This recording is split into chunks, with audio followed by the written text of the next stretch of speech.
तो प्रेजेंटली मैं डिस्कस करता हूँ magnetic force, right. Magnetic force, इसमें हम लोग different types of trajectory discuss करेंगे, ठीक है ना। ऑलरेडी इसके बारे में तुमको पता है मैग्नेटिक फोर्स के बारे में। मतलब जैसे कि मान लो कि ये तुम्हारा क्या है, बोलो, ये है मैग्नेटिक फील्ड है वेक्टर बी, एंड ये प्लस क्यू चार्ज है, और ये तुम इसको वेक्टर वी से फेंकते हो। तो ये जो एफ एम का जो फार्मूला होता है बताओ आप लोग, q vector v cross B, right. ठीक है, एफ एम इजकल टू ये आपका वी क्रॉस बी का सेंस डेवलप कर रहा है, ठीक है ना। और एफ एम जो लग रहा है वो इनवर्ड लग रहा है। अगर बात करें ये एफ एम का, तो v cross B right hand thumb rule से ये जा रहा है आपका इनवर्ड, ठीक है ना। तो आपको ध्यान देना, जैसे ये प्लस क्यू चार्ज है, ये वेक्टर बी दिख रहा है तुम्हें, और ये वेक्टर वी दिख रहा है, ठीक है। और इस पर जो फोर्स दिख रहा है, इस पे जो आपका वेक्टर जो एफ दिख रहा है वो दिख रहा है इनवर्ड। तीन तरह का वेक्टर, मतलब ये वेक्टर बी, ठीक है बच्चों, ये वेक्टर बी, ये वेक्टर वी, और यहाँ पर ये दिख रहा है आपका एफ, ठीक है। तो ये माइंड में आप ऐसा देखो, आपको फील आ जाना चाहिए, क्योंकि ये चैप्टर्स पूरा इसी पर बेस्ड है, ठीक है ना। तो ये जो आप बराबर इसको दिमाग में ले लो आप, जैसे कि ये ले लो आप, ये क्या है बोलो, ये है तुम्हारा वेक्टर बी है, ठीक है। ये क्या है बोलो, ये वेक्टर वी है, और ये क्या है प्लस क्यू चार्ज। तो फोर्स कहाँ लगेगा, इनवर्ड लगेगा। ये हो गया वेक्टर एफ, ठीक है। ऐसा सोच सकते हो। और अगर तुम ऐसा सोचो कि अगर ये जो है मान लो, चलो ये ले लिया तुमने वेक्टर बी, और ये ले लिया वेक्टर वी, और ये चार्ज है माइनस क्यू। आप बताओ एफ कहाँ लगेगा। एफ जो होगा आपका आउटवर्ड होगा, क्योंकि वी क्रॉस बी का उल्टा होगा, ठीक है। ये आउटवर्ड होने वाला है, ठीक है। ये देखना, इसमें इनवर्ड, इसमें आउटवर्ड। तो देखो इसमें बन रहा है ये वेक्टर बी है ना, ये वेक्टर बी, और हमारा यहाँ माइनस क्यू चार्ज है, तो इसका वेक्टर ये आ रहा है वेक्टर एफ, ठीक है। तो ये देखो ऐसे तुम्हारा और भी सोच सकते हो आप, मतलब मोर जनरलाइज ये ट्रेजेक्ट्री, और इसके बाद इसका जो एक तो फोर्स का डायरेक्शन, ठीक है, और दूसरा जैसे मान लो ऐसा है, चलो ये प्लस क्यू चार्ज ले लो, ये ले लो वेक्टर बी, ठीक है, और ये ले लो तुम वेक्टर भी ले लो, ठीक है। तो अब बताओ कि वेक्टर एफ कहाँ जाएगा, तो आपका भी क्रॉस बी, ये भी क्रॉस बी, तो ये हो गया तुम्हारा वेक्टर एफ, ठीक है। ये मतलब इसको तुम बोल सकते हो q vector v cross B, ठीक है बच्चों।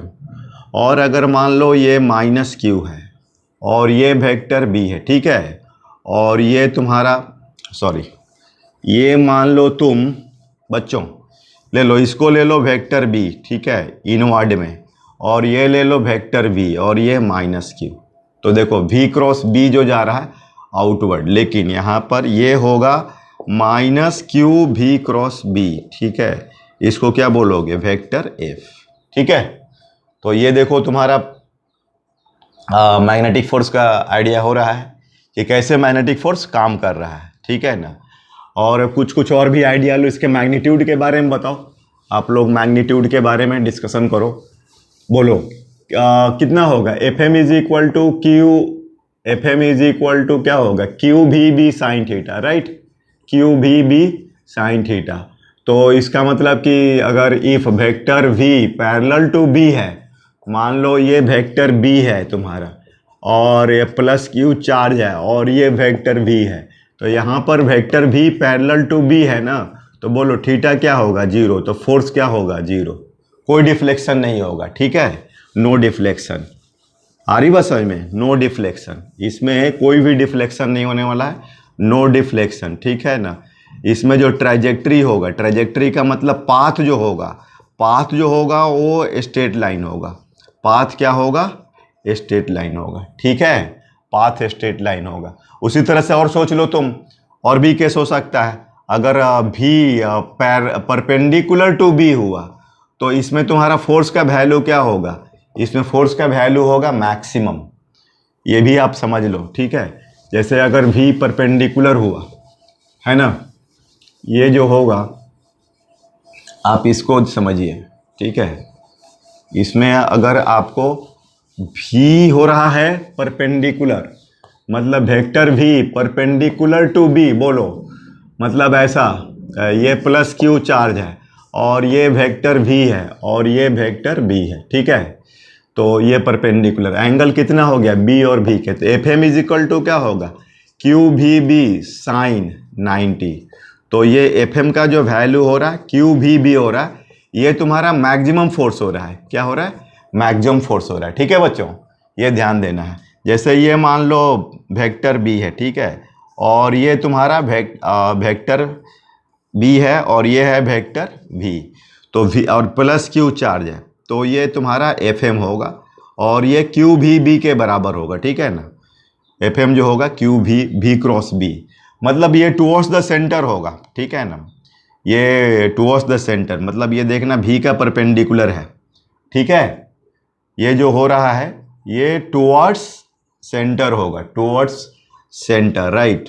मतलब ये देख, इसका थोड़ा सा ऐसे ये एफ एम जो दिख रहा है ना, इसके पैरेलल होना चाहिए, ऐसा है ना, इस तरीके से। अब यहाँ पर अच्छा एक और बात है, इसमें एक और चीज़ ध्यान देना, ये तो तुमको आइडिया हो रहा है। अच्छा ये मुझे बताओ तुम लोग कि ये एफ एम जो है perpendicular to V and B है, ठीक है, बोथ है। तो इसमें पावर सप्लाई या वर्क डन बाई क्या बोलते हैं, ये मैग्नेटिक फोर्स जब डिस्प्लेस वेलोसिटी का परपेंडिकुलर है, एफ एम जो है वेलोसिटी का परपेंडिकुलर है, एफ एम ये परपेंडिकुलर टू वेलोसिटी है, तो वर्क डन तो जीरो होगा ना।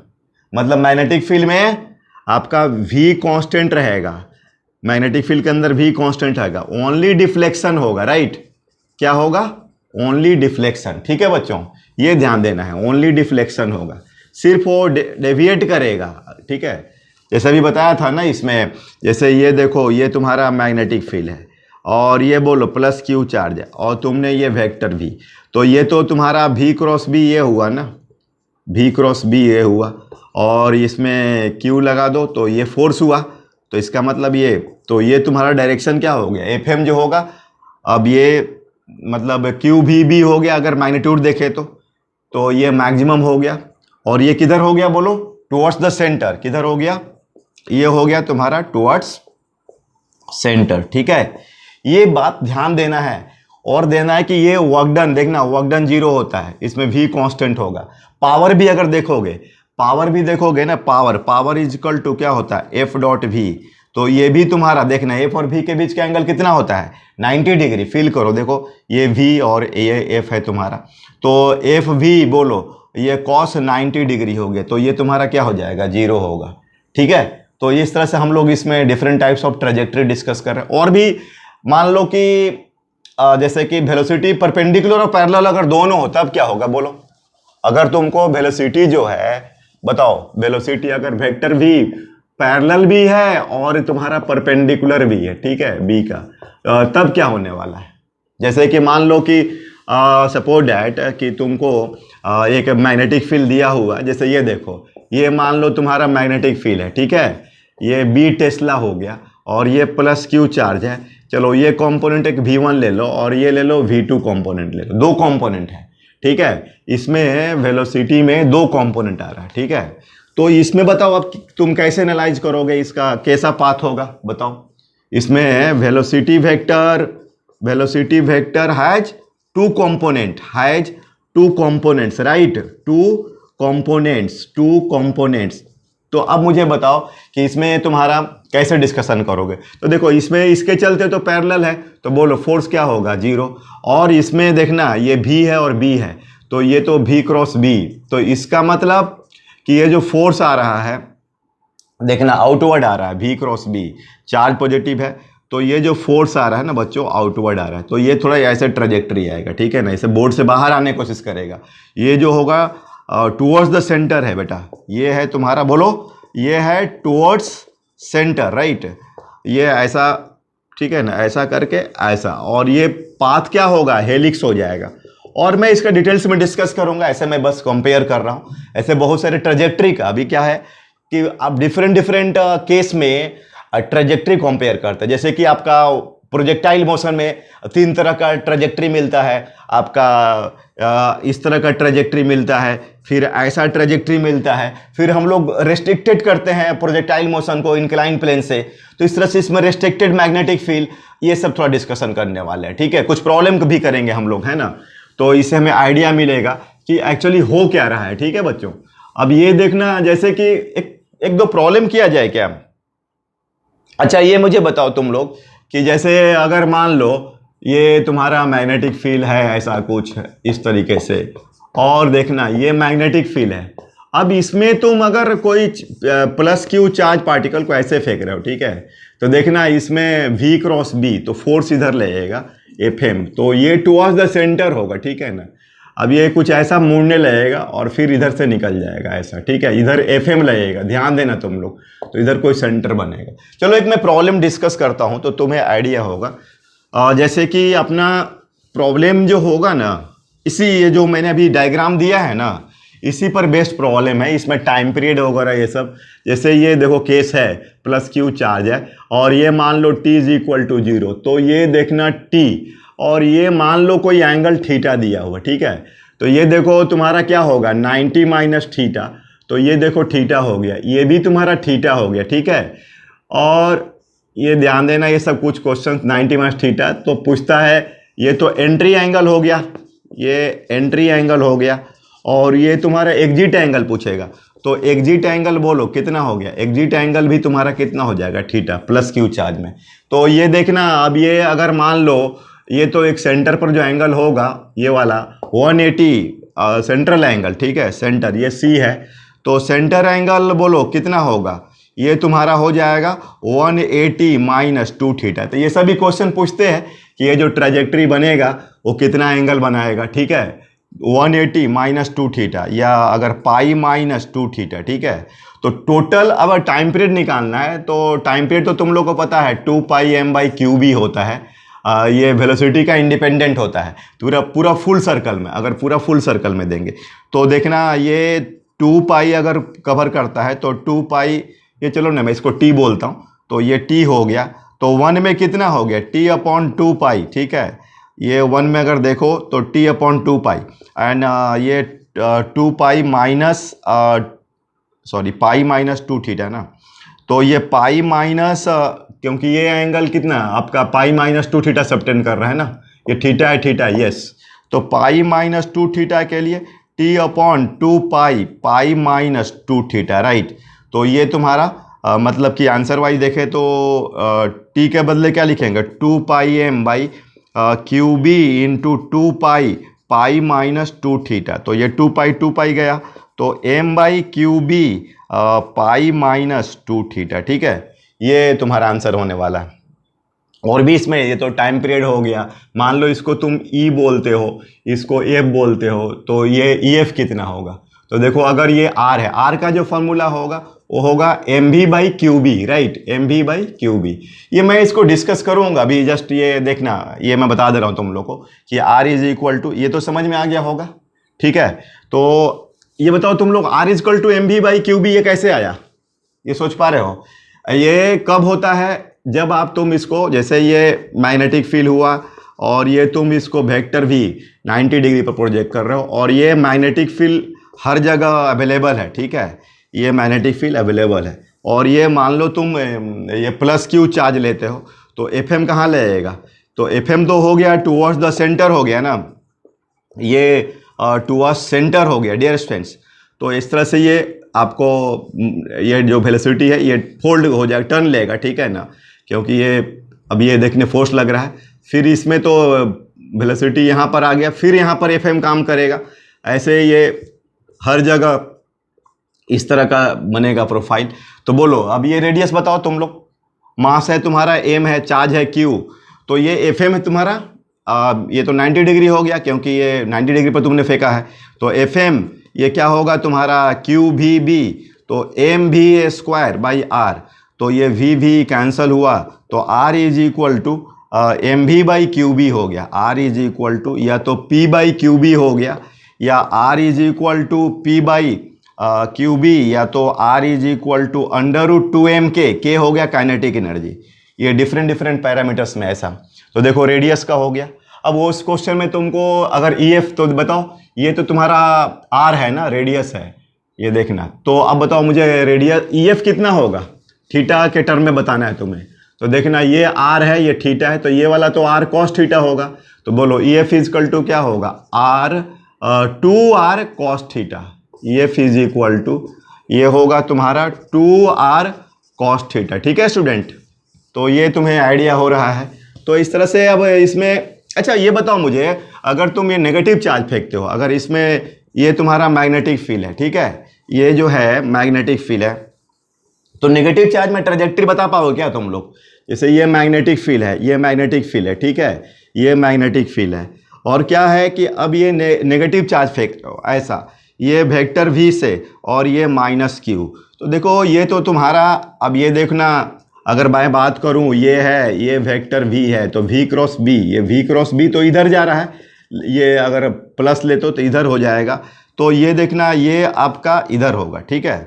तो अब ये जो होगा, ये थोड़ा मुझे इसको एक्सटेंड करना पड़ेगा डायग्राम को। तो देखो मैं अब इसको थोड़ा एक्सटेंड करके अब बताता हूँ आप लोग को, ठीक है।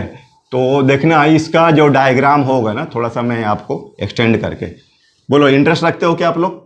तो देखो आप अपने से खुद भी करो। मान लो ये तुम्हारा ऐसा है, ये ऐसा है, ऐसा है, चलो ये क्या है बच्चों बताओ, ये तुम्हारा मैग्नेटिक फील्ड है, ठीक है, ये मैग्नेटिक फील्ड है। Vector B is equal to, बोलो B माइनस K कैप, ठीक है। और ये देखना इसमें तुमने चार्ज पार्टिकल को ऐसे +Q, सॉरी ये -Q लिए हो, -Q और वेक्टर V से। तो एक्चुअली इस पर जो फोर्स लग रहा है, देखना ये लग रहा है ना ऐसा, तो ये तुम्हारा FM हुआ, ये अंदर के तरफ जा रहा है, और ये कुछ इस तरह से आ करके इस तरह से निकलेगा, ठीक है ना। ये थीटा आप सेट कर लोगे उस तरीके से। तो देखो ये भी इसका ट्रैजेक्टरी पर, मतलब माइंड ध्यान देना, ये कॉन्सेंट्रेट करने वाली बात है। यहाँ भी वो मतलब दूसरा क्वेश्चन बन सकता है। ये सब HC वर्मा वगैरह अगर आप लोग सॉल्व करोगे तो इस तरह के क्वेश्चंस मिलेंगे, ठीक है ना। और एक ना लिमिटेड डिफ्लेक्शन, ठीक है ना, डिफ्लेक्शन, जैसे कोई चार्ज पार्टिकल को फेंकते हो तो कितना एंगल से डिफ्लेक्ट कर रहा है, वो भी एक बनता है। वो जानते हो क्या आप लोग, डिफ्लेक्शन निकालने के लिए अगर कोई मैग्नेटिक फील्ड लिमिटेड हो, अगर मैग्नेटिक फील्ड अगर लिमिटेड होता है तो कैसे डिफ्लेक्शन कैसे निकालोगे?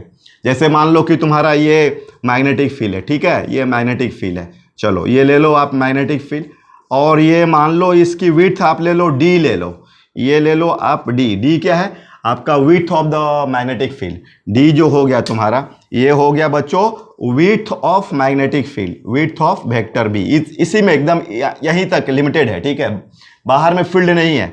और मान लो तुम ये +Q चार्ज को वेक्टर V से प्रोजेक्ट करते हो, तो अब देखो इसमें तो V क्रॉस B, ये B है, तो देखना ये तुम्हारा क्या है कि ये +Q है, बोलो ये हो गया वेक्टर V, ये सॉरी ये हो गया वेक्टर B और B, तो ये तुम्हारा QV क्रॉस B, ठीक है बच्चों।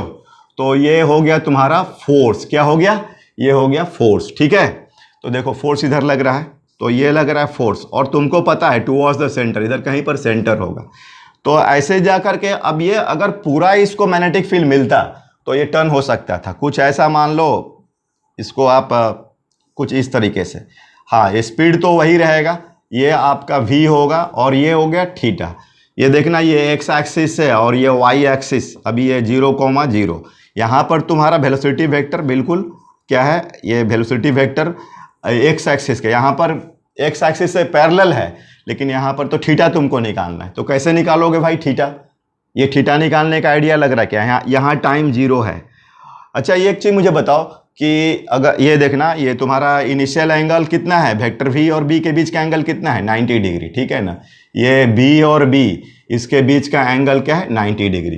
तो जब 90 डिग्री होता है तो इसमें तुम सब रिजल्ट्स एक बार कैरी आउट करो, कितना कितना होगा। अगर वेक्टर V और B के बीच का बोलो एंगल क्या है, थीटा है तुम्हारा 90 डिग्री, वेक्टर V क्या है, परपेंडिकुलर टू B है, ठीक है। और magnetic field is available everywhere, मतलब ये आपका एवरीवेयर है, ठीक है, एवरीवेयर है। तो पाथ कैसा होगा, सर्कल होगा, ठीक है, सर्कल होगा। Path circle R is equal to बोलो M B by Q B. अच्छा ये बता सकते हो क्या आपका प्लेन ऑफ द सर्कल क्या होगा? परपेंडिकुलर टू मैग्नेटिक फील्ड होगा। देख लो ऐसा, तो ये भी एक इंपॉर्टेंट है। ये जो प्लेन ऑफ द सर्कल होगा ना, वो आपका plane of circle perpendicular to magnetic field, ठीक है, परपेंडिकुलर टू मैग्नेटिक फील्ड होगा। सेंस वाइज इसका time period 2 pi M by Q B होगा, इसको अलग से भी डिस्टर्ब करेंगे, और 2 pi by omega 2 pi M by Q B, तो तुम्हारा ये 2 पाई कैंसल, तो omega is equal to Q B by M हो गया एंगुलर स्पीड। तो ये भी सब ये आइडिया लेना है, ठीक है बच्चों।